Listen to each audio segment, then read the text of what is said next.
কথা হোক বা না হোক, তোমাকে ভুলে যাওয়া আমার পক্ষে সম্ভব নয়। কারণ অভ্যাস শুধু কথা দিয়ে তৈরি হয় না, কিছু মানুষ নীরবতাতেও গেঁথে যায়। তোমার সঙ্গে আর কথা হয় না, তবুও প্রতিদিন তোমার নামটা মনের ভেতরে উচ্চারিত হয়। কেউ শুনে না, তবুও ব্যথাটা ঠিকই জাগে। তুমি এখন দূরে, হয়তো অন্য এক জীবনে ব্যস্ত, আর আমি এখানে স্মৃতির ভিড়ে দাঁড়িয়ে থাকা একজন মানুষ। তোমাকে ভুলে যাওয়া মানে নিজের একটা অংশ ছিঁড়ে ফেলা। সেটা আমি পারি না। চেষ্টা করেছি স্বাভাবিক হতে, কিন্তু স্বাভাবিকতার মাঝেই তোমার অনুপস্থিতি সবচেয়ে বেশি কাঁদায়। আবেগের মোহে সেই সময়গুলো হঠাৎ হঠাৎ ফিরে আসে, রাতের নীরবতায়, কোনো অচেনা গানের লাইনে, কিংবা ভিড়ের মাঝেও একা হয়ে গেলে।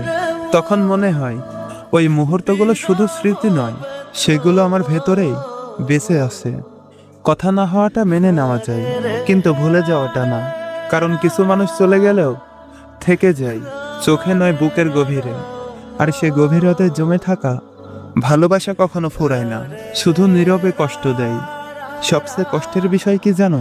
সেই আবেগের মুহূর্তগুলো বাস্তবে নেই, তবুও মনে তারা ভীষণ জীবন্ত। সময় এগিয়ে গিয়েছে, মানুষ বদলেছে, কিন্তু অনুভূতিগুলো বদলায়নি। তারা আজও ঠিক আগের মতোই স্পর্শ করে, আগের মতোই ভেঙে দেয়। বিরহ ব্যথা